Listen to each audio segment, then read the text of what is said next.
if they collude to do this kind of interference, they're very much in danger of criminal charges. I'm gonna pause there. That's racketeering, potentially RICO charges. And so Yeah. they're on very dangerous ground as this moves forward and more evidence comes out.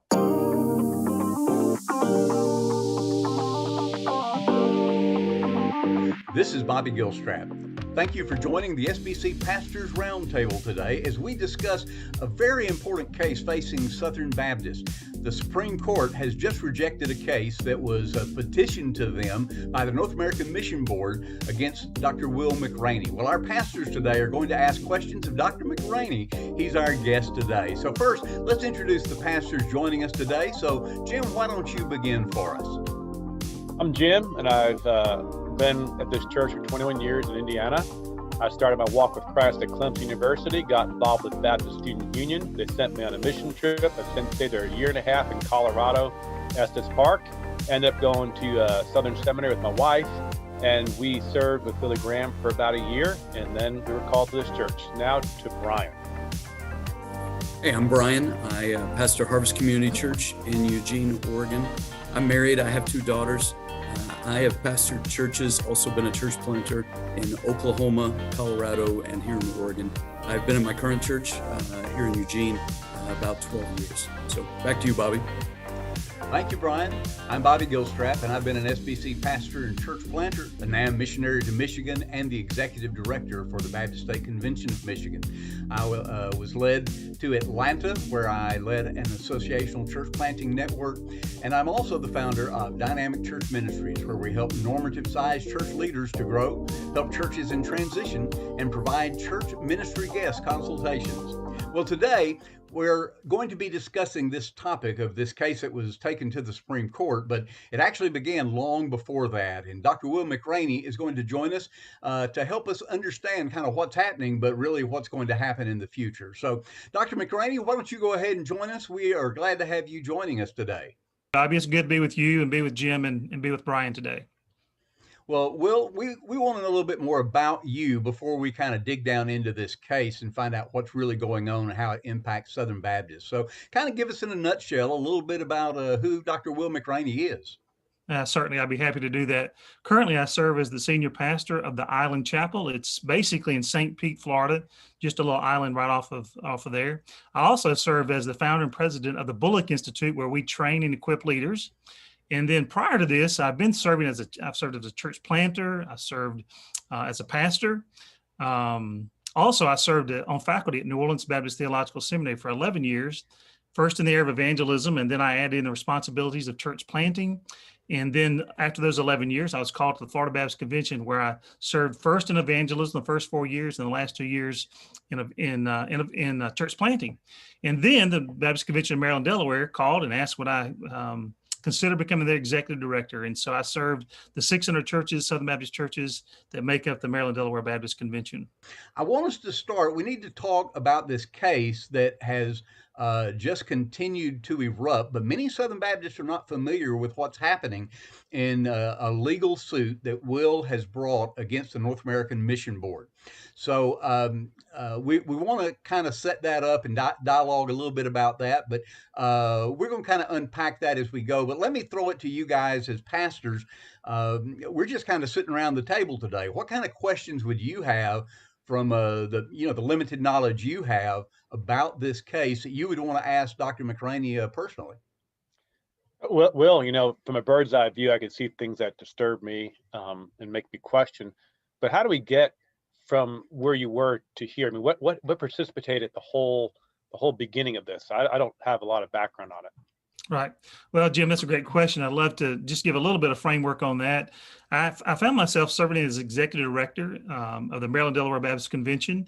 And as you know, with the convention, the Southern Baptist Convention voted to accept the GCR. And really what was the major thrust of that was the North American Mission Board focusing in on church planting. And that'd been my background. My mentor was Harold Bullock, planted more churches than any church in the history of the SBC. So I was heavily committed to evangelism, heavily committed to church planting, and found myself in an administrative type of leadership role there. And over time, we had a partnership agreement. If people remember back to 2010, the discussion was we're going to eliminate these partnership agreements with state conventions, or we're going to dramatically weaken them. And so there was a new one that existed in 2012 that I inherited, like all the other non-Southern state conventions. And so we had this partnership where we would put in a percentage of income of our resources, and they put a percentage of income, their resources in, and together we'd combine and do some things in the area of church planting, some areas of mission, some areas of evangelism, and included some staff. Well, over time, what happened is that Kevin Ezell thought he had a mandate where he wanted to take more controls of those particular areas, particular area of church planting. And so in doing that, they asked me to. Well, I was just going to say, just for context, for anybody who's not fully aware, this all happened right after the Great Commission Resurgence was approved by the convention in 2010.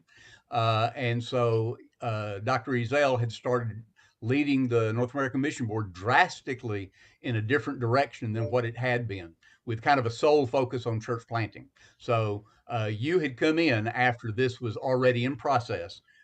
Just so people kind of understand, the Great Commission Resurgence is kind of, you use the word mandate, and that's probably a fair word, even though the approval of that wasn't a mandate of all Southern Baptists for sure. But that's kind of how it was taken. So sorry to interrupt, but I just want to make sure we had that context. Yes, that's good. So they just wanted to have a new agreement and take more and more controls. Well, you know that if you study anything in the area of missions, you understand that the people locally know the mission field the best, and they need to be involved in setting the strategy and the personnel, and they know how to do the mission field.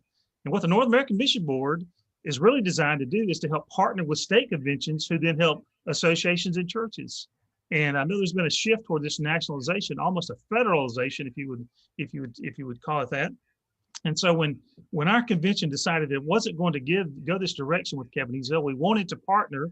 We had a partnership agreement. They wanted new agreements that gave them hiring privileges, that gave them controls over assessing and training and resourcing the planters. And that's just bad strategy. We can see for the last 10 years, the utter failure of this entire program in its results and in its partnership. And so, Jim, that's kind of really how we got started with this thing. And then when he didn't get what he wanted, then he put lies in writing, made up lies against me, and that's called libel. And then he made threats against our convention to pull $1 million in partnership. They didn't give us money. Pastors need to understand, they did not give the Maryland, Delaware. Actually, over a 5-year period of time, Jim, I would tell you that our state convention supported Southern Baptist mission work to the tune of $19 million. And that at the same time, the North American Mission Board partnered back, I believe their calculations is 5.2 million. And so this wasn't a needy convention. There was a partnership because we felt like we were stronger together. And that's what it was like. And so when he didn't get what he wanted, he threatened to withhold $1 million a year from the partnership, that agreement we had, that threatened 8 people's jobs plus $500,000 towards ministry. And when he didn't get that, he made a secret bribe to the president of the convention, Bill Warren, that later was revealed. And then when all that didn't work, he kept doing this behind the scenes. Ultimately, the bribe did work, the secret one, and then I was terminated. And what happened after that? He paid off on the bribe. And the minutes of the Baptist Convention in Maryland, Delaware proved that fact. The bribe. What was the bribe? The bribe was, we will restore the money. He was going to pull 1 million. The bribe was to restore the money if I was terminated. Actually, he said, I will not be partnering with the Baptist Convention in Maryland, Delaware, as long as Will McRaney remains executive director. That's against the law. That's tortious interference. He had every right. In Southern Baptist pastors, and there's really no such thing as a Southern Baptist pastor. Baptist pastors who cooperate with the Southern Baptist Convention would say, gosh, don't they have a right to control their money? Certainly they do. But they don't have a right to tie it to my termination. That's interference. That's illegal. Mm-hmm. And it's just bad strategy, and it's terrible partnership, and it doesn't reflect anything of Christ. Well, I just want to make sure I understand. You're employed with the Maryland, Delaware Baptist Convention, not NAM, right? They're not your employer, but he works to have you fired in this case. How did this move? What was the timeline from this to court? Did you work to resolve things with Ezell? Because I'm sure there are a lot of pastors who would say, Well, hey, there's a biblical model of how we resolve conflict in church world and in the Christian life. And Yeah, so it's what a did great you do question. with NAM to try to resolve this along the way? Sort of Well, that's a great pre-courts. question, Brian, and it take a long, long time. I'll try to summarize if I can here to give you the answer to that. Well, one, it's just absolutely unconscionable that he would do what he did. But he Sure. did that, and ultimately I was terminated after our convention. The pastors need to understand, in February 2015, our pastors, in terms of our general board, voted unanimously to support me in the relationship with NAM. There was no public conflict. They just supported me. I didn't even know they're going to vote to call a complete support of me, but they did. And they voted unanimously to reject the new strategic partnership agreement with NAM. So they voted unanimously to support me, unanimously to reject the agreement. And then June 15th, after nothing but positive reviews, I'm terminated. And then the money was restored. And that's where the records, clearly show that. And then it came out. So what did I do after I was terminated? Well, I thought this was just some misunderstandings. I had no idea what all he had done. But I later learned a lot more. But from then until February of the next year, 2016, so from June of 15 to February 2016, I was trying to get some ministry started. I was trying to figure out what in the world's going on. I've never been in a situation I've been terminated before. And so I wrote a 5-page letter of concern to the North American Mission Board trustees, and I copied a few other people to make sure that it would be addressed. So I copied Frank Page, others in leadership of the executive committee, a few state executive directors. Within 20 hours, Brian, I received a full denial signed by the 3 officers of the North American Mission Board, 2 of which I actually had previous relationships with.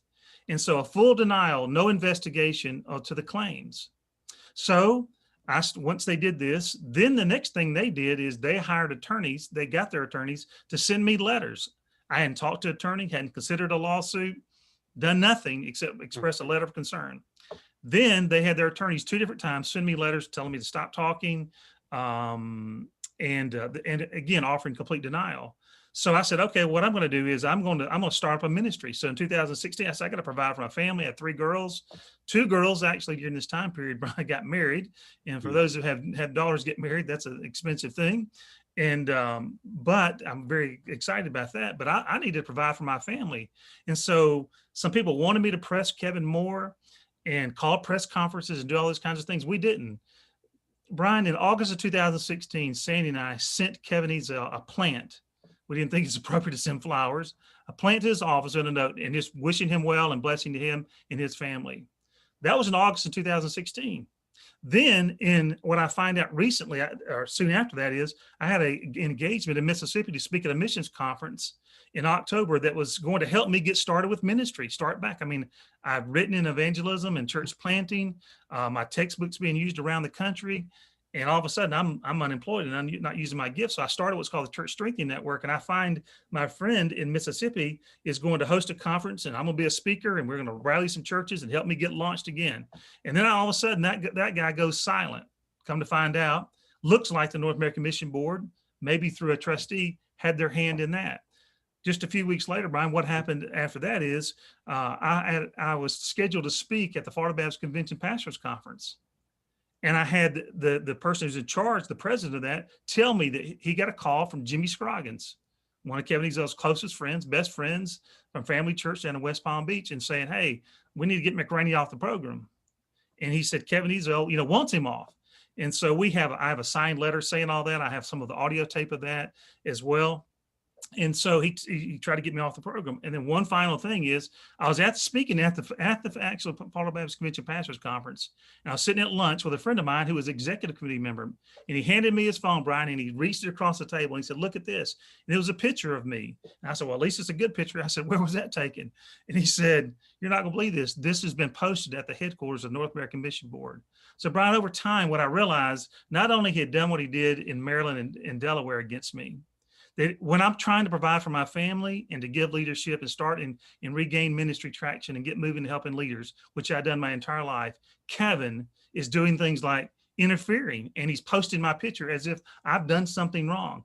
And so at that point, we began to press a little bit. And so long story short, I didn't even still have an attorney until another several months. Actually, it was February 2017 that I even got an attorney.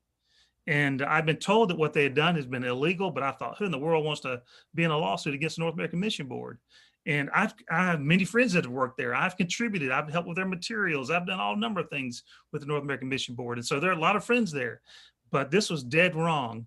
And so we pressed them, and ultimately we filed a suit in April 2017. So that's how the case got started. But I tried the entire time.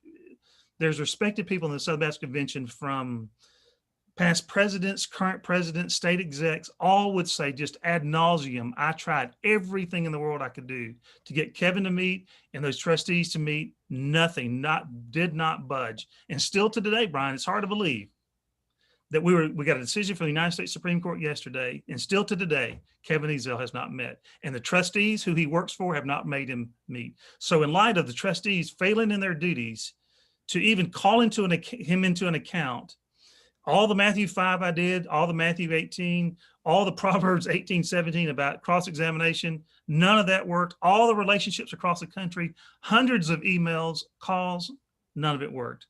It was going to take a lawsuit. Let me interrupt just a second.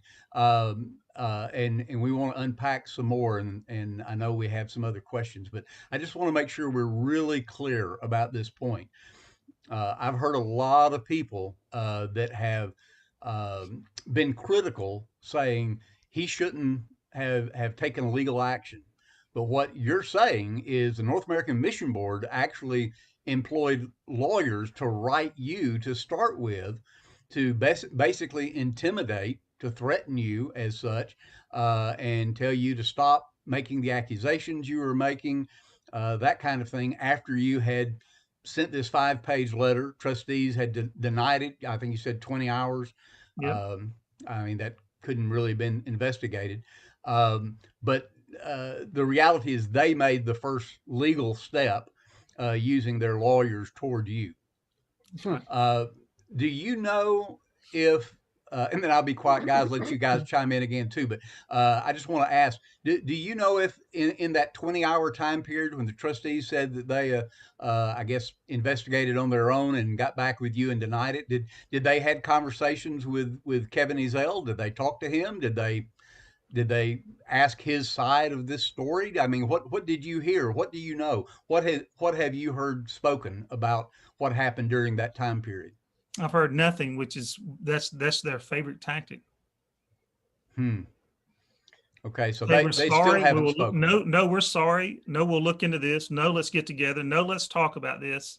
Full flat out denial within 20 hours. And it wasn't the full board at that time. We're talking about the officers. Right. But every trustee is responsible. The current trustees need to understand every trustee is responsible. Right. Yeah. Actually, what was filed that was the lies to the United States Supreme Court, the trustees might as well put their name to it because it was represented them.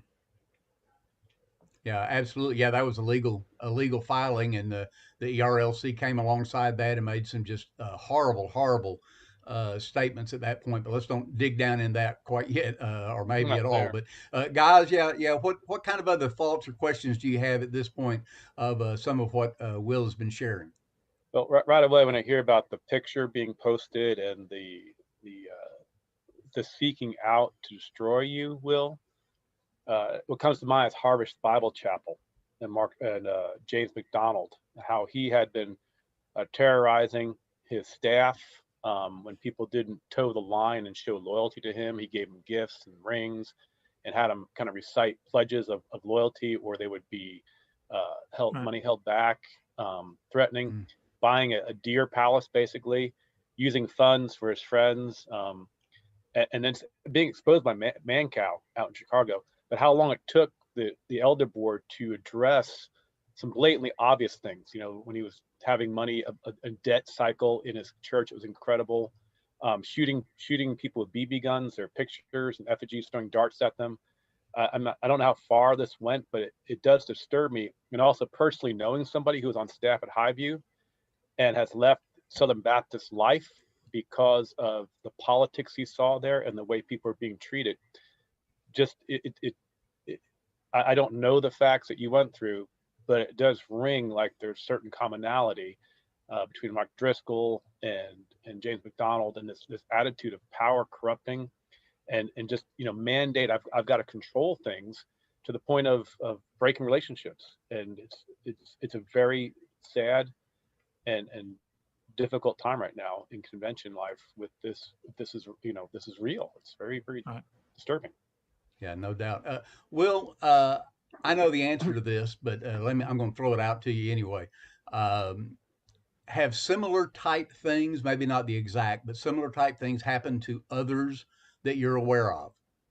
Well, the answer is yes. And I'm talking to the first person I know that happened to. That's you, Bobby. Well, yeah, and that's why I say I know the answer. Ezel, actually, when I was recruited to come to Atlanta to lead the Urban Atlanta Church Planting Network, ultimately became the Plant Atlanta Network.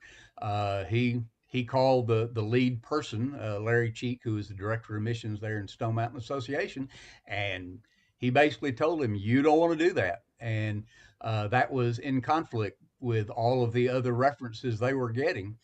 And so they did eventually hire me because that one call where he basically said, you don't need to hire him. He was trying to prevent me from finding employment, just like he did with Will, finding something to provide for my family. And I have evidence from a couple of other people that had worked at NAM during that time that there were some other cases that actually happened as well, even in my situation, where I was up for a particular position and then was kind of pushed off because of some unsavory influence. Now, let me interrupt you. Let me do it in reverse, Bobby. Absolutely. I have a witness that will testify that he was at multiple meetings when you was state executive director of Michigan, that you were targeted and they were plotting on how to get you removed.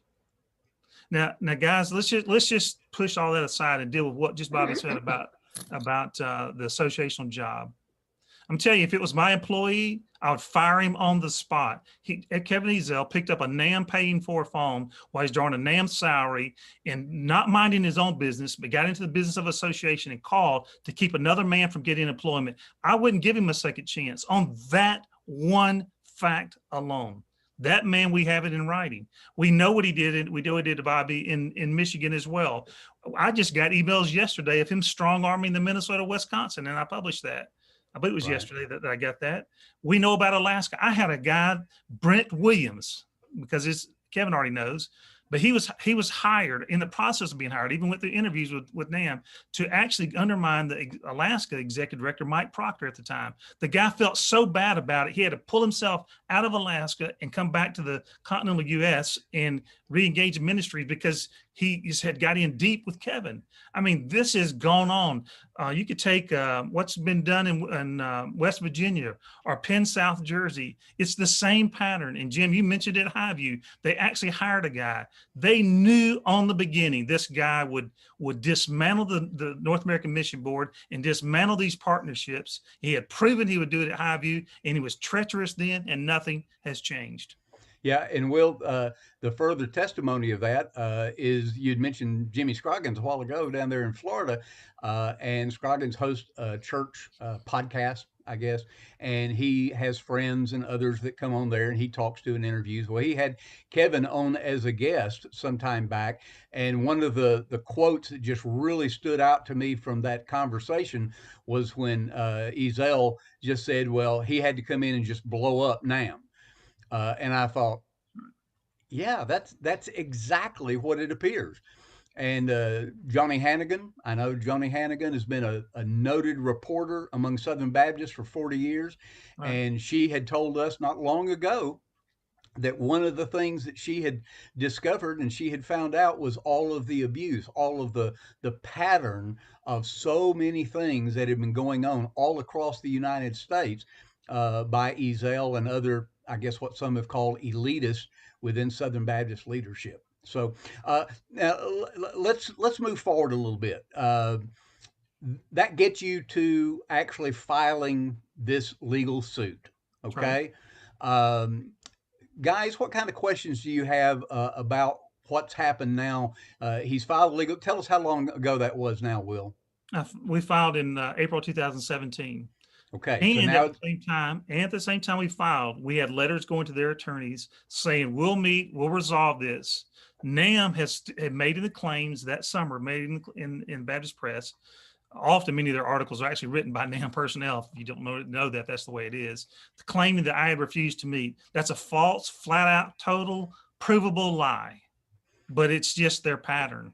So we told them we would meet. We kept saying we'd meet, and we haven't stopped saying it for 4 years.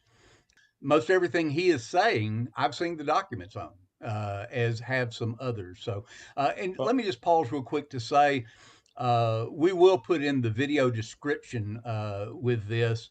We're going to put the description down there, Will, for your website, link to any kind of documents that we need to see that would be helpful for people to validate this. We'll put down there maybe some of the articles that have been written by others about the Supreme Court filing and the Mississippi District Court filing, some of those kind of things. So we'll compile some of those, and you can check down in the video description for that. All right, let me throw it back over to Brian and Jim. What follow-up questions do you have about now? Let's step into the legal case that's been filed. I'm just curious. This certainly sounds, right, this is far more than a personal squabble or a disagreement between you and Kevin, right? You have a pattern of abuse, a pattern of abuse of authority, a pattern of abuse of finances, right? Last I heard, the spirit of the cooperative program was cooperation. Right. So it's not only does it not sound cooperative, but it's illegal for one company to interfere in the hiring practices of another company. Right. So how did you then get to the Supreme Court? Because, in a sense, it seems like it's a good thing the court basically is sending the case back to the lower courts. But how did it get to the Supreme Court? What was the point of NAM's filing, Right. and is it good that it goes back to the lower courts? Okay. Well, a lot of things to unpack there, Brian. That's a good thing. I want to say this is very serious, because I believe that we can bring forth evidence.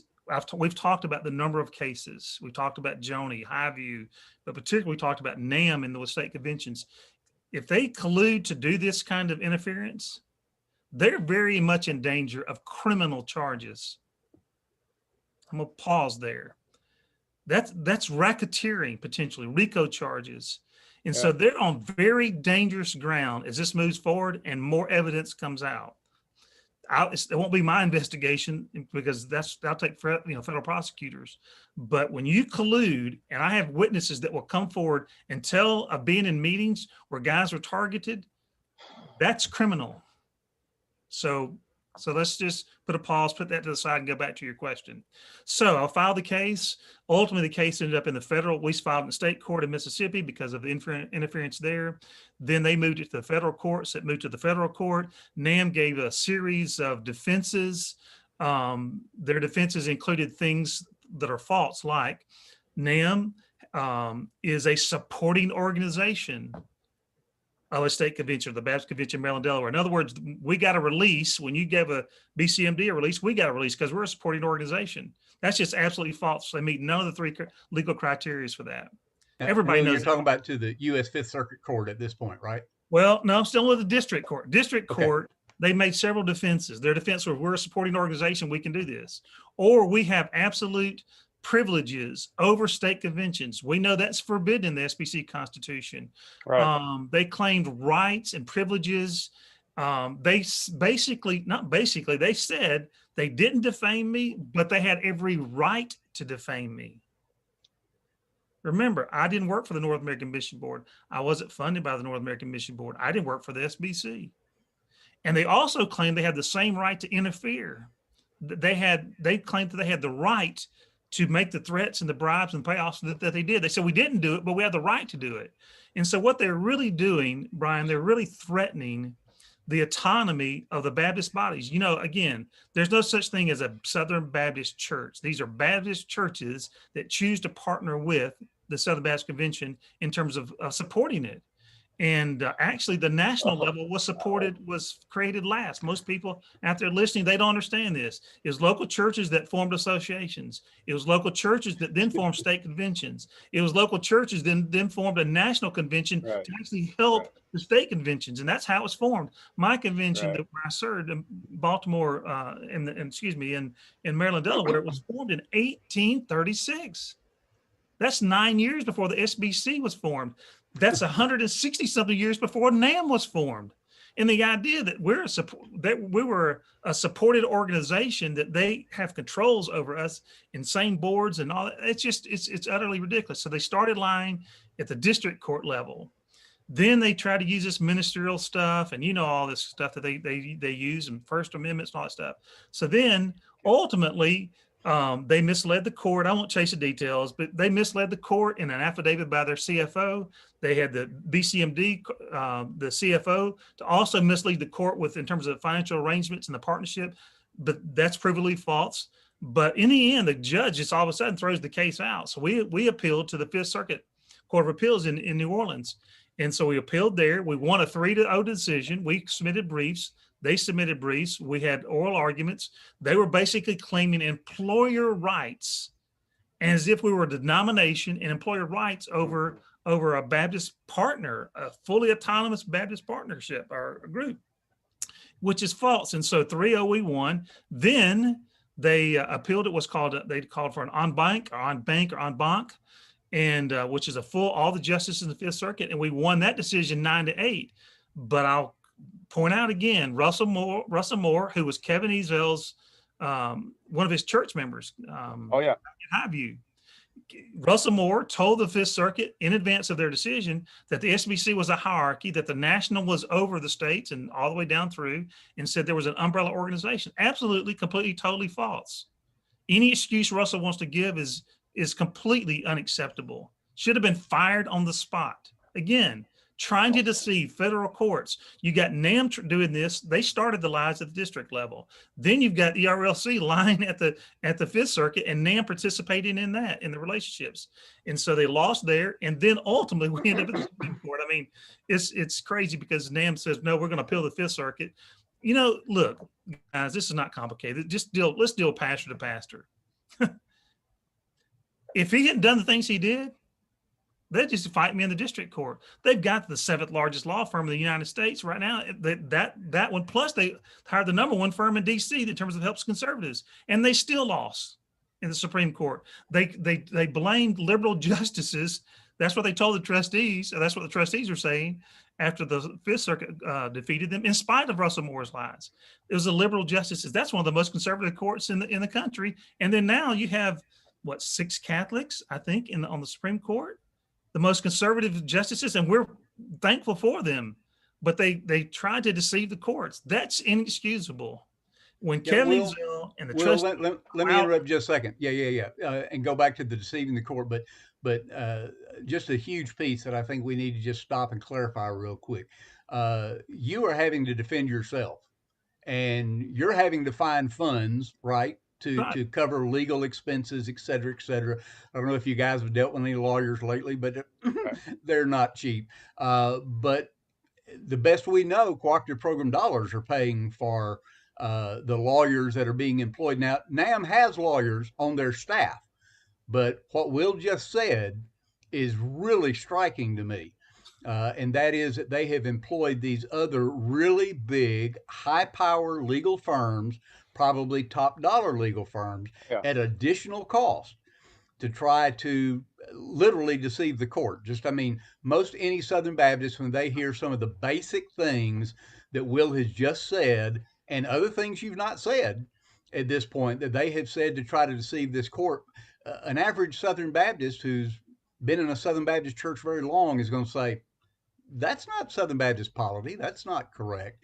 So I just think that's real important to realize that our mission dollars have been going to invest that. And that's something maybe we need to unpack here in a minute. But Will, I'm sorry to interrupt, but I just wanted to point out that he and Sandy, they just wanted reconciliation. I mean, he said that repeatedly. He said it today. And they can't get anything except for in the legal system out of NAM. So we'll pick back up there and let's talk about how that's moving forward now. Jim, did you have something you were going to? Yeah, I was going to say, it's very disconcerting, and it doesn't sound like they've already lost twice. So the appeals means they've lost, right? Yeah, They lost, and they kept on trying, and now it's kicked back to the court they lost at. So they have already been in a judicial examined three times, and they've failed to prove any credible case to stop a lawsuit from going forward. And then on top of the other fact too, like where you talk about how they made the argument, that's just a lawyer way of hedging their bets. But it's not, again, the thing about the pictures, throwing darts at them from James McDonald, from those guys at Mars Hill, just the type of mentality, it makes me sick if it's true. And it sounds like there's enough people that have seen it that are going to give testimony for that. That's just very unbiblical and ungodly. And again, we all have tempers, we all can blow it, but it's a pattern, like you said, that is just not healthy in general. And it's a pattern that concerns me. And also when they say, well, we didn't do it, but we could have done it. Sounds like a book I heard about. I didn't do it in the trial of the century, but if I had done it, here's how I would have done it, right? That's crazy.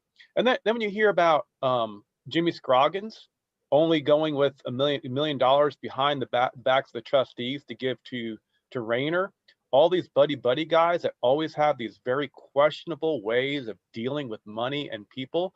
God bless him. I thought Jim was a friend. I view him as a good guy overall. He's doing great work in Florida. But even one of my good friends who is a CEO of another company, he knows Jimmy and said that I love what he does at his church, but man, that is very disconcerting. I thought better of him. And again, he was under Ezell, and then have Ed Litton right now getting ripped up and down for quoting another pastor, right? Well, what about Kevin Ezell? When I was at Southern, we had Dr. Rogers come in one week. Well, Ezell preached a week before. He preached about Uzzah and David, right? Preached it, great message, wonderful, right? Next week, Dr. Rogers comes in. I'm going to preach an old sermon of mine.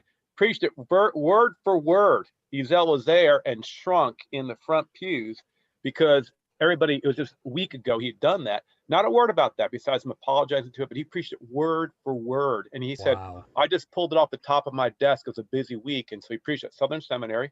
God bless him. Dr. Rogers said, hey, you want to shoot my bullets? Go ahead, shoot my bullets. But man, here's a guy that has all these people, riled up against Ed Litton.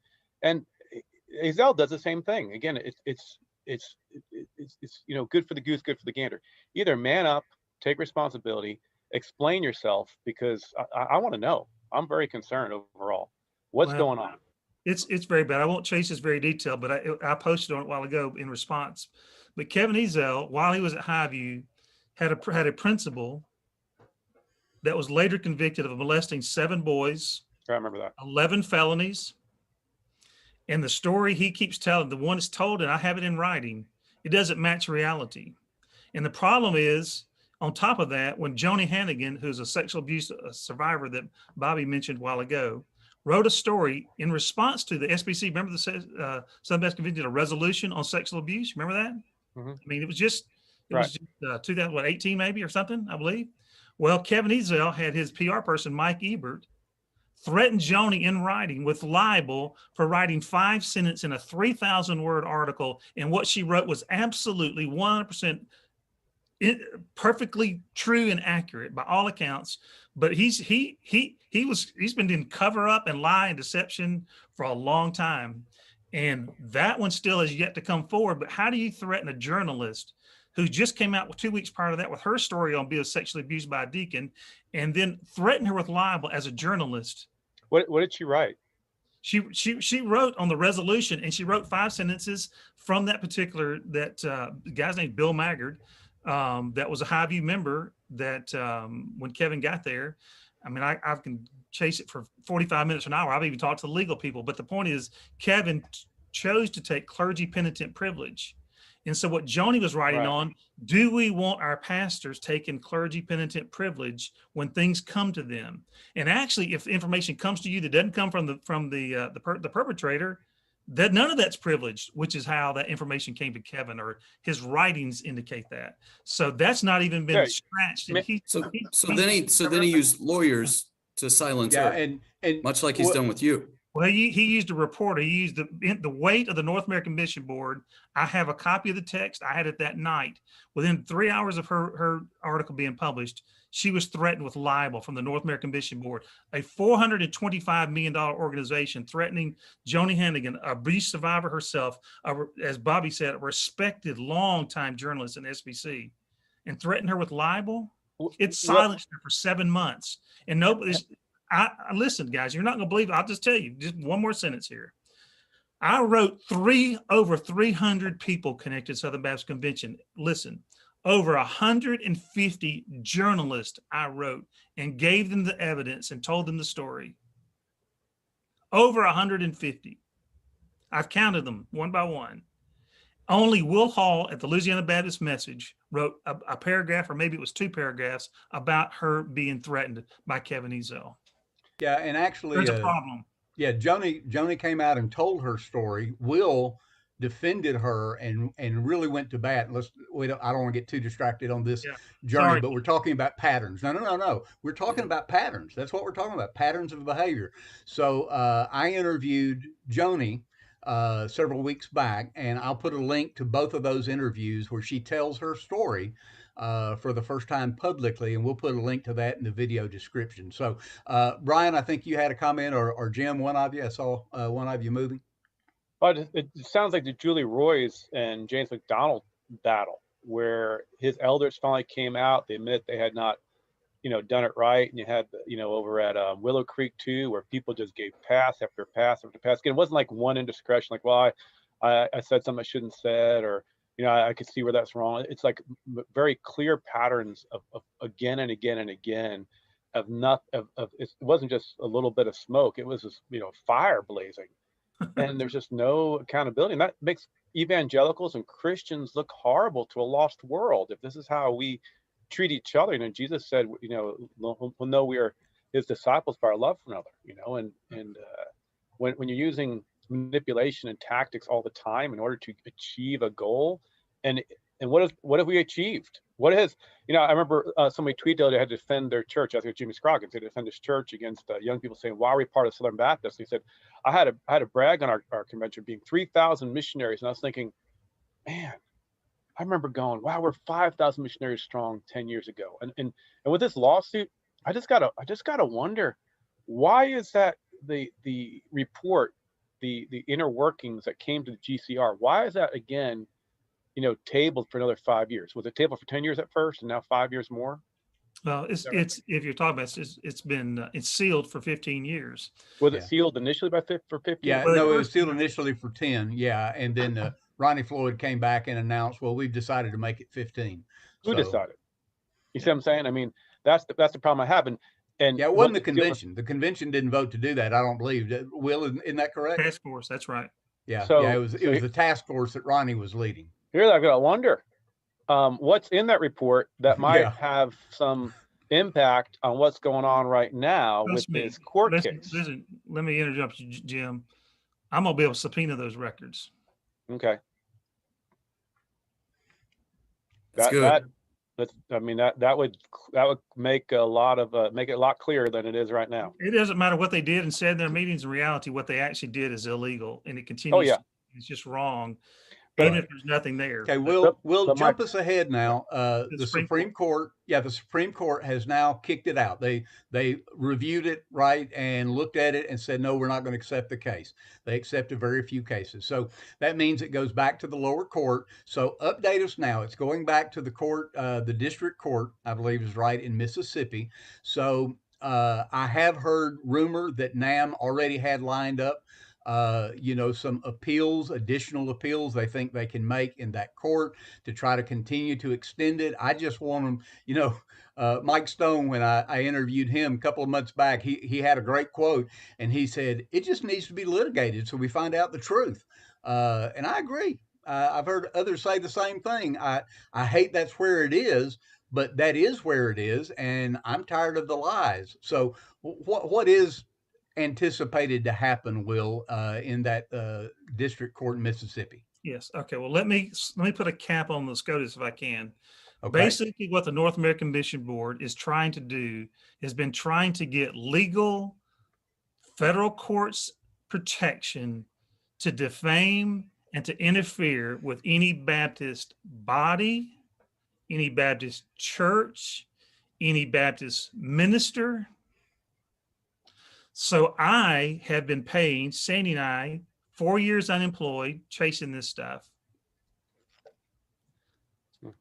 defending the Baptist position that's the historical position. It's the Constitution and bylaws position. It is every single legal document that the executive committee's filed in cases of ascending and descending liability. I am defending that position. When I won yesterday, every Southern Baptist won. I paid for it. And what Southern Baptists need to recognize is when they send CP checks to Annie Armstrong, they paid for the North American Mission Board to argue a position that is counter to history, the Constitution, and every other legal filing. And it puts every Southern Baptist minister, church, and entity or Baptist organization at risk. And so that's what they were really asking for. We want the permission to interfere with you, Brian, if they don't like something you do. And Jim, they don't like something about the way you do something. They want the right to defame you. And you know what you would get if they would have won? You would know what your legal recourse would be? Nothing. Yeah. So why in the world are Southern Baptists not rallying, and why are state conventions not rallying, and Ronnie Floyd and the executive committee not rallying to support my position, which is the SBC position? Myself and the attorney, Sandy and I, won big for the Southern Baptist Convention yesterday, in spite of themselves. Well, can we just answer that question? Yeah, go ahead. Why is you protect the institution? Institutions have a life of their own at times, and people who are at the, suckling at the pig's, breast, they don't want to. They want to stop the cash flow. Let's just be honest. That is, like you said, you've lost income. You don't have the resources. You're not a multimillionaire. You're not getting $1 million check from Lifeway or from NAM or a payout there. You get nothing, and all these other people that are dependent upon that have to make a choice of, do we let one person suffer for all? Kind of remember that statement in the Bible, and therefore we all do okay, or do we stand up for what's right and at least investigate? I mean, the right thing to do is at least investigate and be open and find the truth. Right. And that's not even something that's even attempted. So that's what's even more concerning. Kevin Ezell not met once. He will say there's a law case. Well, I'm not sure where the Bible gives you an out when there's a legal case not to meet. I think the Bible has a higher standard, right? And what about the some 16 or 18 months prior to us even having an attorney and filing a lawsuit? Yeah. It's a pattern. It's clear. It's clear. What they did to Bobby, what they did to Joni, those are fireable offenses in any other business in the country. What he did in terms of taking clergy penitent privilege, when the story gets out and they start really investigating, but see, it's going to involve Al Mohler, who was there, and Danny Aiken, who was there, and Jimmy Scroggins, who was there, and Tom Rayner, who was there, and Russell Moore. There you go. So it's more to it, but anyway, so let's see if I can move us forward in terms of the case. So that's what it was at stake. I'm defending, one, I'm exposing wrongs. That's clearly out of Ephesians 5:11. There's nothing right.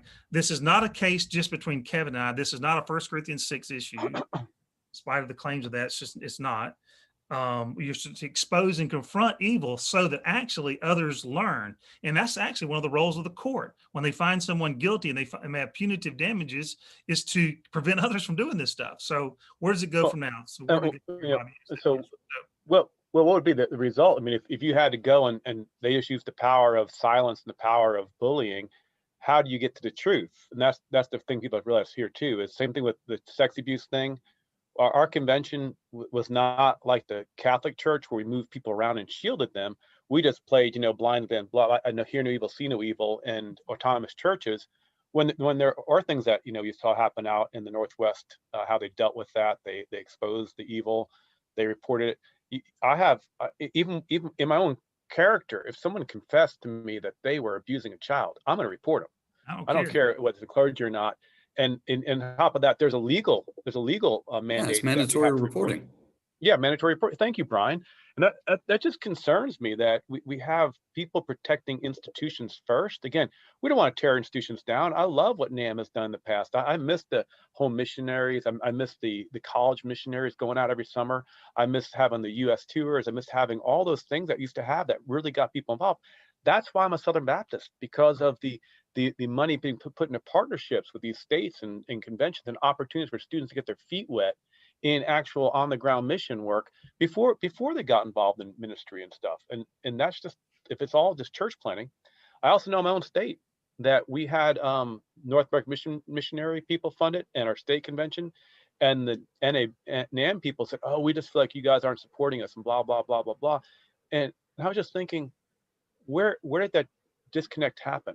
Where's it really happen? Are they blaming, they're blaming the convention when the money keeps on getting taken out of the convention? Like, I know for our state, we lost a lot of director of missions because the partnerships broke, right? Everybody's mad at the executives. Everybody's mad at the state office for what NAM had been doing. And NAM was like just one step away and not being blamed because the person who's there you get mad at, and that's, I just see that in my eyes. I'm like, could I be wrong? Yeah, I'm open to be wrong. I like to be proven wrong. I like to believe the best, but I want to know, man. This is very, very absolutely. Brian, you had a comment. Yeah, I was just going to say, let's just be super clear. We can debate among Baptists all day long what the best way to go about using funds and what the best way for church planting is. Right.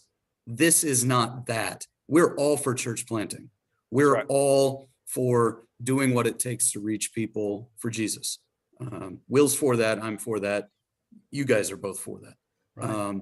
What this is about is whether the powers that be can use the powers of the purse and the powers of internal politics, essentially, to control the rest of Southern Baptist life. It's why I think exposing, it's not even exposing, it's just bringing into the light what really matters as it relates to autonomy, what it really matters as it relates to the mission, what it really matters as it relates to how we treat each other.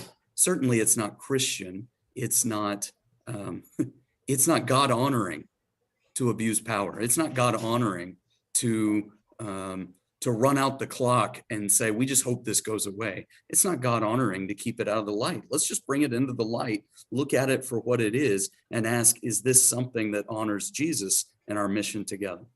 All right.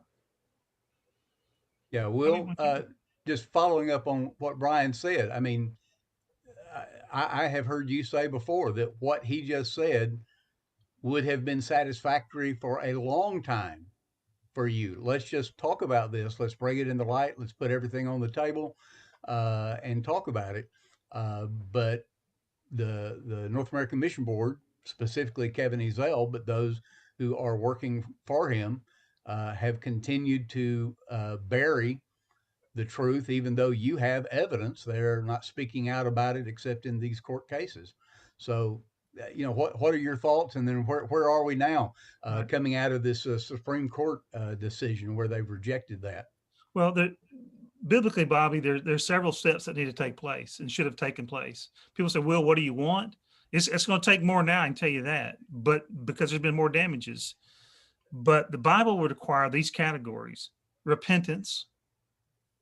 Haven't gotten close to that yet. And until there's repentance, you can't have reconciliation. These are obvious wrongs. It's not debatable. When you tell the Supreme Court that the state conventions are SBC entities, that's a blatant, flat out lie. You're trying to deceive them. So there's got to be repentance. Then there's reconciliation. Then there has to be restitution made. That's straight from the Bible, right? Mm-hmm. And then there should be restoration. I should have been restored. You couldn't move me back in Maryland, Delaware, because the damages and the lies you told there, and people can't separate out the truths from the fiction. Now, the good news is I got all the documents, so I can, and I can do it in a court. But until there's repentance, there can't be reconciliation. There's not reconciliation, there's not going to be restitution. Then there's not going to be restoration. All the courts can do, they can't do 1 and 2. Only NAM trustees can demand that and do it themselves because they too are guilty. But the courts can do restitution. And I'm seeking every penny that is due. And whatever the courts find, if it finds in my favor one day, whatever the courts believe is appropriate penalty to make sure this stuff doesn't happen again. But when you lead a $425 or $35 million organization, and you put your finger on the scales for injustice and for wrong, and you hire massive legal teams all over the country to keep you from having to testify, the trustees should fire Kevin Ezell and fire themselves all in the same meeting. It's just clear. There's no other, it's not even close. This is not like a one-off. This is 50 off or 100 off. And so I'm sorry, I'm so passionate about that, but it's just hard to travel this road of defending Southern Baptists and what matters in our cooperative spirit. And what these guys don't care that started this mess is they don't care about that. When you lose the cooperative spirit, Brian, you said something about that earlier. When you lose the cooperative spirit, right, that destroys the cooperative mission. If you don't have a cooperative mission, there's no reason for the cooperative program. So what do you get? You hire personalities and you do massive marketing. It's the reason we have 30 people employed at NAM working in events and in marketing. And at one point we had a half-time person working in evangelism, and we wonder why we baptized 1 million people less. I mean, listen, guys, my whole life in terms of adult ministry has been engaged in evangelism and church planting. I'm as learned and studied and researched in these areas as anybody. And so I have a passion to honor the gift out there from the widow or widower that gives off Social Security. And what we are doing is it's failing, and it's misusing power and misusing the trust, and it's destroying. And listen, it's going to be like Humpty Dumpty. Sadly, it's going to be Humpty Dumpty. This will not be put together back together. But like Brian, you mentioned the cooperative thing. So I want to, as a pastor here, when I look at this, you break all these cooperative agreements. You claim that NAM is top down in charge of everybody. They get to pick and fire stuff. I don't know what they're talking, the GCR, which consolidated everything into the power of NAM. They got the lion's share of the money. I don't know, but this looks like as if they're trying to reshape our denomination from being a Baptist denomination, more of like a Presbyterian denomination or even a Catholic hierarchy. Because I can't imagine what I see that tell us that the direction, the end game, when I try to figure out, well, I see the arrow flying, they released this arrow, GCR, boom, and where we're headed towards is authoritarian, top down, and we're just watching the behavior that seems to be that kind of megalomaniac mega church pastor mindset. I am the Pope, and it's my way or the highway. And again, you're gonna have to make some decisions, but we could decide to do it as a denomination, but I don't think that's our denomination. But am I off base there, Brian? I mean, No, I don't think you're off base at all. I think it's what turns all of our stomachs, right? That when you have a heart issue and a heart problem that's as sick as this, if we were to do this in our local church, we'd be fired. Yeah. There's just no question about that. My leaders would, long before I got fired, my leaders would sit down with me and say, what's going on? Help us understand, right? That's what the trustees should be doing long before it ever got to this. But I certainly think as a local church pastor, we're not the Southern Baptist Convention never has been a lead from on high kind of thing. But if you think about what the GCR has done and the restructuring of how we operate, Kevin in his position might be the most powerful man in the SBC right now. And he's using that power not for good, but for evil as it relates to this case. Now, again, that doesn't mean that we're not for church planting. We don't support church plants. It doesn't mean we're not for evangelism. NAM still stands for doing right. I love our church planters. I want to partner with our church planters. But as a local church, we're a bottom-up group of people. We voluntarily associate. Right. And what's been put at risk, right, with the ascending and descending liability is some sense of the partnership, right? Our ability to continue to partner is at risk if this had gone the other way and SCOTUS had said, we'll hear the case, and it turns out the SBC really is a top-down organization, the legal liabilities there would be just huge. Churches drop out, churches disassociate. Oh, totally. And I think we already see some of that happening. Well, there would be an exodus, and it's just back on Already what you said contacted. real quick, Brian, the reality is people don't know, but NAM is actually funding staff positions on the executive committee for Ronnie Floyd. Now, does that have anything to do with what the mission and the focus of the North American Mission Board is supposed to be? I mean, when it was renamed back, for the new century stressed the whole restructuring of NAM and came from the Home Mission Board. Well, it was North American Missions. I'm sorry, funding staff members on the executive committee doesn't do that. Buying houses, which they've been doing all across the country to put staff members in, and some of them have been church planters, obviously, but in places that weren't even their focus, not even sin cities, et cetera, et cetera, et cetera. The information is just incredible that we're finding out about the kind of corruption. Um, we kind of interrupted and went on a tangent there. Bring us back to where you are. Let's get back to the So, circuit court or the district court there gotcha. in Mississippi, so we know where you are, because we want to be able to support you in prayer. Mhm. I really think, I don't know, Brian, Jim, what is your thought? Do you feel like what is happening now, it's moved to a level that to some extent this case, what Will is doing is he is having to stand up to some extent for what Southern Baptists stand for, and not just what's happened to him. Do you guys concur with that, or is that an overreach? I totally concur. I think at this point, Will is standing up for the typical normal Southern Baptist church, right? Somebody's got to speak truth to power. I think Will's doing that in this case, and I would stand with him. I'm thankful for him. Okay, Jim, what do you think? Yeah, I'm heartbroken. I want to see NAM succeed. I want to see Kevin and Will get along. I want to see this made right. And it's going to take a lot of work, but man, to push a court case that you get slapped back now 3 times, and how many people have been silenced before this and didn't document, because to be at this level of, to me, it's arrogance to go against the court and pretend you got a case when everybody's going, nope. These are secular people. They're not dumb people. They're very intelligent. They know the law. They understand business. And you got a guy without an MBA, a guy without any business background, a guy without any degree from any. Not that our institutions aren't credible, but they're a tier 4. They're not a high level. They're not deep research guys. I mean, you don't have to take high level ACT scores to get in seminary. I'm not talking about, if you're not talking about that, we have to have these justices are high level, high intelligence, high intellect. These are not dumb people. They're very, very intelligent, and they've all unanimously said, liberal, conservative, it's all goofy. You're wrong.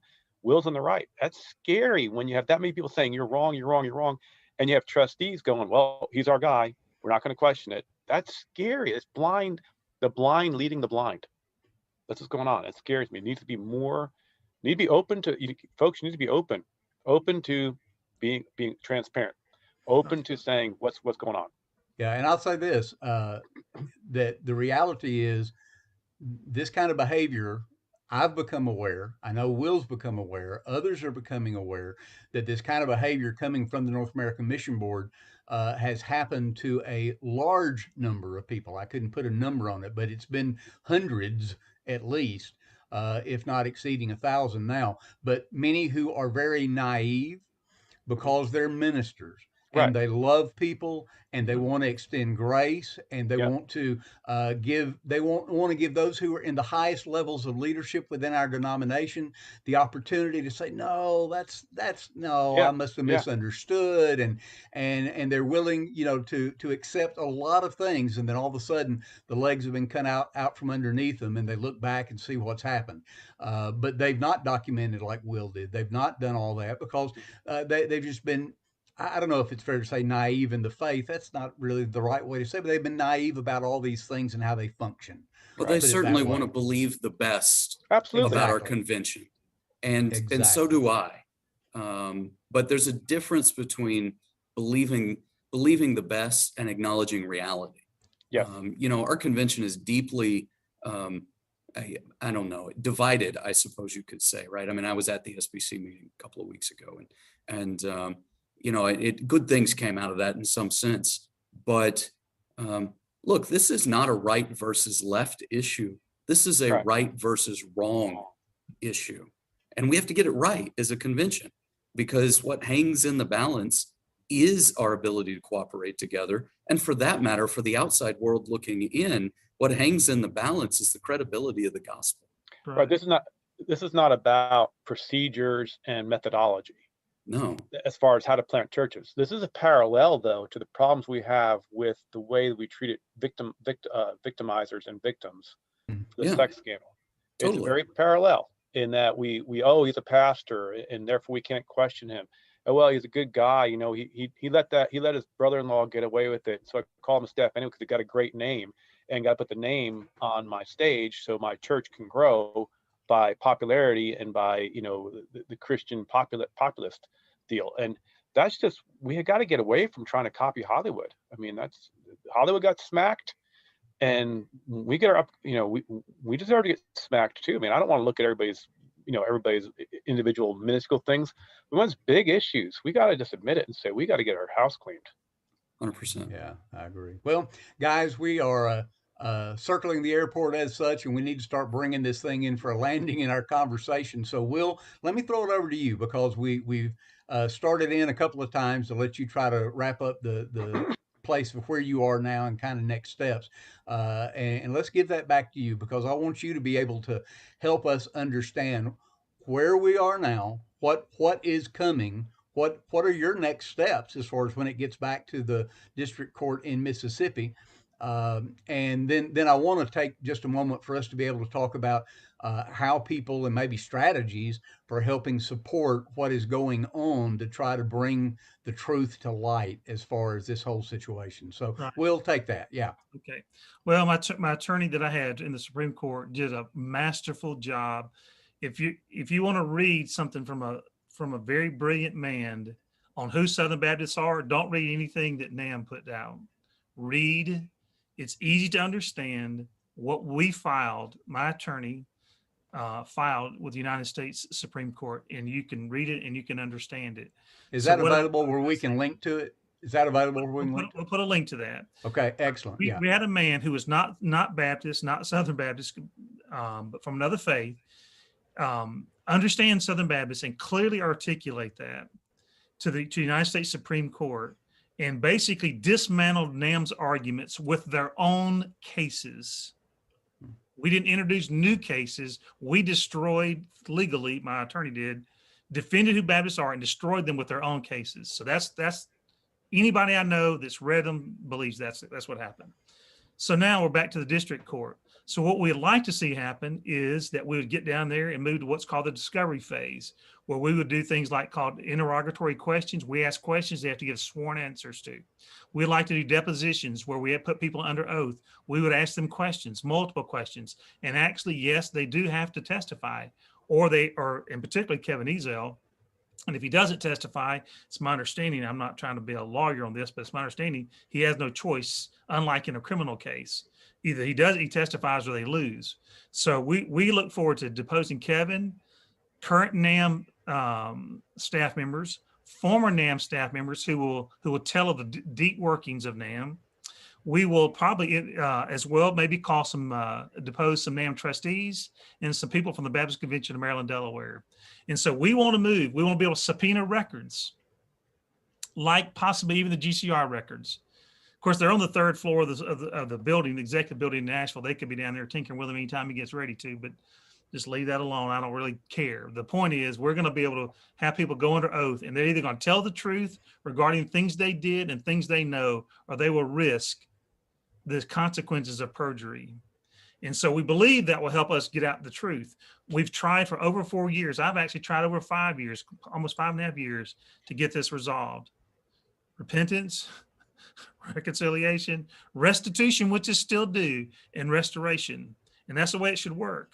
And there's been a lot of people damaged. And so we hope that the court will do that. What I anticipate is that NAM will continue to do what they've been doing, because the best predictor of the future is the past. They will continue to try to deny. They will continue to remain silent, so they can't talk. They will continue to use massive amount of legal horsepower to deceive the court and to delay and file every type of motion to delay and to keep from getting discovery to take place.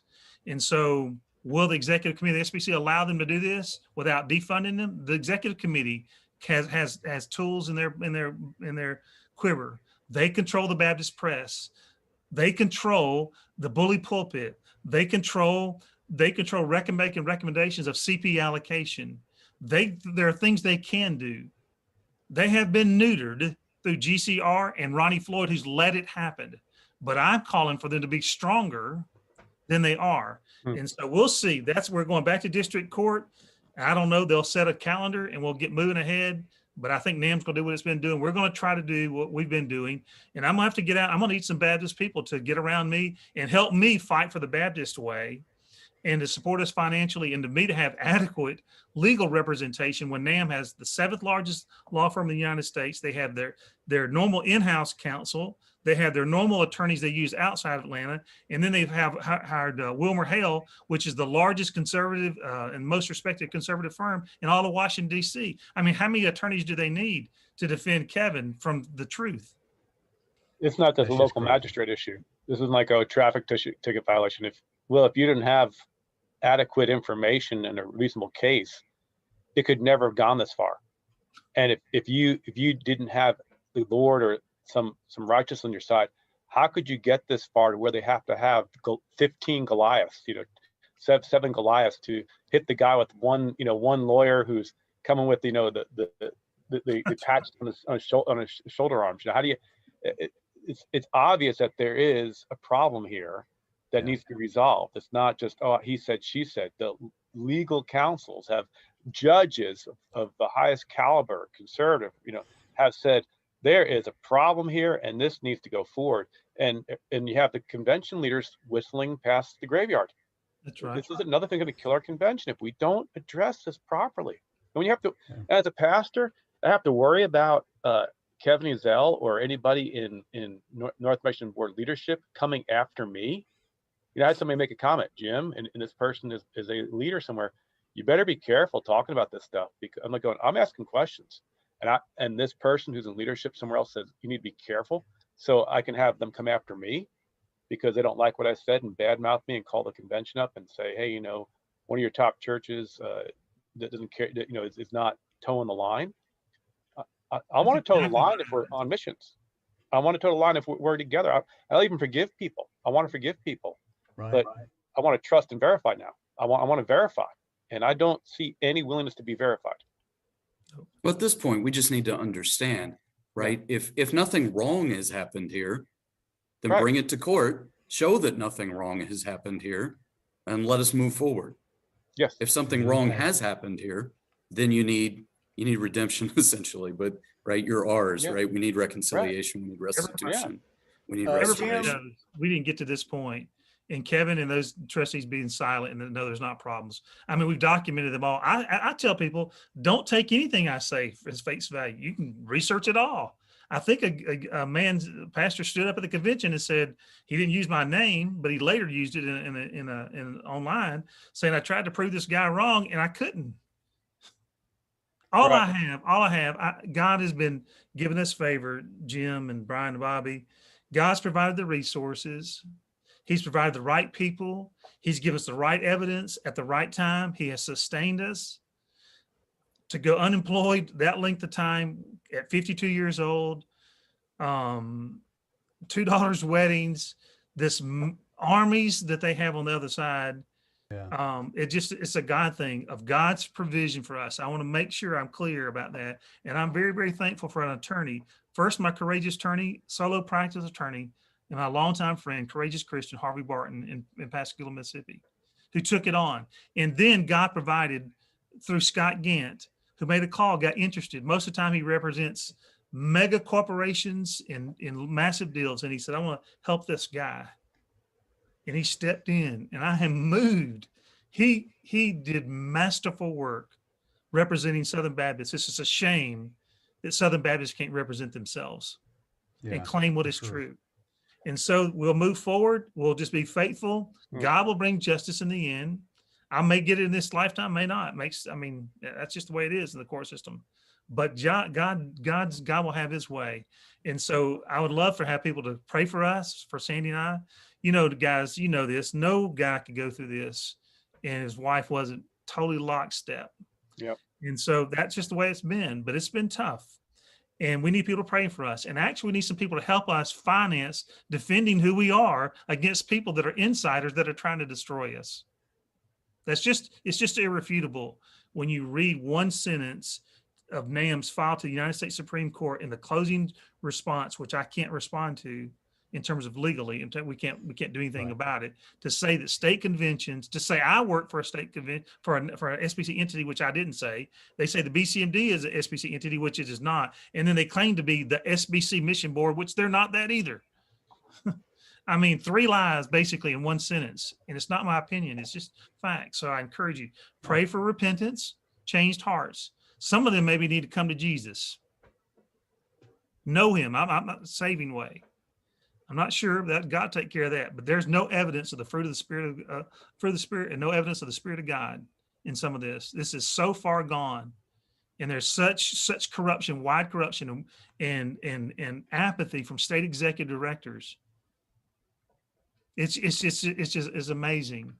Yeah, it really is astounding. Let's wrap it up with this. Let me throw it over to Brian and Jim. You guys think for just a second, and then tell us what would you say? What do churches, what do individuals need to do to try to give support to Will and Sandy in this particular case? Do you think of some ways or things that churches could maybe come alongside them? He's already mentioned prayer, which is great, but what are some other things that maybe could be done? One of you guys, either one of you, jump in there. I would just say talk about it. I think most of us don't really know what's going on. So talking about it with pastor friends, talking about it with folks who would care, who would matter to them. Because I think when you have knowledge leads to, hey, I want to pay attention. I want to know what's going on. That leads obviously to, we can pray. Pray for Will, pray for Sandy, certainly pray for Kevin, pray for the trustees, right? This isn't a one-sided thing, right? We're together, we're family. So be family, pray for the family. I think there's even a place for churches to consider, at some level, what they do with their cooperative mission dollars. I really hate thinking that, but I know it's a conversation we're having with our leadership, and I think many churches probably need to have that conversation. Well, and just a point of fact, many state conventions now are setting it up where churches can designate's not the right word, undesignate, I guess would be how you'd say it, but they can say, we don't want our cooperative gifts to go to this particular entity. So in some states, churches can do that for as many as 2 or 3 different entities that they're not comfortable supporting. There's been opposition to the ERLC and NAM by churches. So people who are watching, they just need to check with their state convention from their church and say, hey, look, we just don't want to keep supporting NAM right now. At that point, they could also redirect that portion that may be going to NAM and redirect it towards supporting possibly Will and Sandy in the work they're doing. We'll put in the description a GoFundMe page that's been set up that can help support their legal costs. So that's a possibility. So I jumped back in there. But Jim, what are your thoughts about talking to other churches and people about what they may can do to support this couple as they continue this fight? I think praying for them obviously is the number one, and checking on them, putting together their Facebook page. Writing to the trustees, writing to Ronnie Floyd, saying, how are you going to intervene? We could also, look at supporting our state conventions more. If what I'm hearing is true, it sounds like a convention are being, starved, and therefore the local partnerships and our conventions being gutted right now. I've seen it shrink and shrink and shrink, and it really comes down to, NAM's partnerships are broken with it. And we're a northern state, so we don't have a lot of resources, where our whole convention's smaller than some associations in the South, and same with us in the Northwest. Yeah. And so, our local people that have good, godly men and women that want to start churches, aren't going to pass the mustard with the new, centralized location. We know they would do an excellent job in our local area. So that's something to consider too. How do you better support local church planting and get you more hands on too? I believe this is kind of a challenge that Will is given. I know Will would be glad to to come out and speak. And you could help fund him that way too by having him come to a seminar and also share what's going on. I mean, that'd be a great thing and benefit both ways. His passion, keep him busy and also get the word out. Sure. Yeah. Well, speak for yourself. How are other ways possibly that we can give support to you and to Sandy and just this whole case that's moving forward now? Well, I think everything's been mentioned, Bobby. We certainly have seen God's hand. He's helped sustain us, and He's done it through the prayers of His people, the encouragement of His people. We're very much encouraged when whistleblowers come forward with new information like they did yesterday. Not so that we just have more trash on people, but the evidence gets to be so strong and overwhelming, and but they really should be concerned about RICO charges, because there will be testimony that comes out that will show these planned efforts to do the damage that they did to you, Bobby. And I just represent you and many others that have had their lives turned upside down, fellow servants, faithful servants of Christ, because of this nonsense that's been allowed to be going on. So pray for us. We pray the words of encouragement. We pray that people would come forward and speak the truth. And I think Jim hit it right. I mean, I can come out, but also people can redirect resources locally, or if they want to take some of their CP money right now and help the people that are going to help the convention, that's probably helping me. It's just the way it is. I'm actually defending, I'm doing what the state convention should do, what the executive committee should do. Right. Didn't Tennessee come out kind of and the exec kind of make a comment about this thing? He did in the ERLC matter, but there's not been a public one other than what Randy Adams has said regarding Kevin Ezel's statement that state conventions are SBC entities, and nobody wants to upset.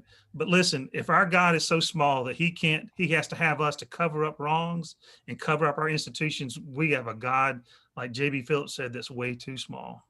Yep. We can't tolerate unrighteousness and ask God's favor. One of the scary things, guys, is that these men have lost a fear of God. And we act as though, we don't say it, but we act as though God doesn't get a vote. That somehow we've got to protect the cooperative program from doing what is right and just. Or we have to wait till our network gets in control of all the trustees. Then we'll do something, as if God is pleased with that. So I pray for guys just to be courageous right where you are. Local churches, I pastor a church, deal with local issues. Be faithful in that, be courageous, trust God in those things, and then pray for us and help us where you can, and God help us. We have a chance to actually really clean up our own act. The world doesn't, they know we have problems. They want to know if we know we have problems, and when we know it, are we going to do anything about it? Or not. Right now, we haven't been doing much about it. And that's poor testimony to a lost and dying world. Well, the reality is God does not need Southern Baptists. Southern Baptists need God. And if we don't line up and get back in line with where we should be, God can use somebody else to reach this country, to reach the outermost parts or the uttermost parts of the world. And you hate to look at it that way, but this lack of faithfulness, this corruption, the deception, all of those things, they're going to lead to the decline. And I'm with Brian. I think Brian is right on the money that this keeps moving the way it's moving. And leadership keeps doing what it's doing. Churches are they're not only going to just start holding money, they're going to just leave. They're going to disassociate altogether. The GCR lets you totally transfer your funds anywhere and call yourself Southern Baptist anyway. So why would people not start doing that more? The less trust, the less cohesion, the less cooperation. The more churches that have funds will start doing their own thing all the time, and that's one thing I loved about the cooperative program, is that there was one fund, a unified budget. We all got behind it and we all pushed together. And we're all taking we're going to attack the gates of hell, free people from sin and bondage. And we may have a couple different methodologies, but we're all on the same mission. And I don't sense that in clarity right now. Yeah. No, and we've got to get back to that. Yes. Yeah, no question. Will, thank you so much for joining us today. I know it's been kind of an extended conversation, and we've kind of pushed the limits of time, but thank you for joining us today. Let me just mention for him, Will, on his Facebook page, which we'll link to in our video description, but on his Facebook page, about usually once a week, sometimes a little bit more, he does a Facebook Live, usually with his wife, Sandy. Sometimes she'll do one alone, he'll do one alone, but usually at least once a week, and they've been giving updates on new information, things that are going on, that kind of thing. So if you'd like to support them and keep up with what's going on a regular basis, make sure and check that link below and go and look at his Facebook page and follow those video updates that he is doing on a regular basis as well. Will, thank you for joining us today, and thank you for being transparent, sharing your heart with us today. And thank you for basically defending who we are as Southern Baptists, even though it started to be more individual between you and Ezel and Nam about what was happening directly. It's just mushroomed to be much, much more. So thank you for that. Well, on behalf of our SBC Pastors Roundtable, I'm Bobby Gilstrap. We thank you for joining us today, and we hope you'll join us again in the future.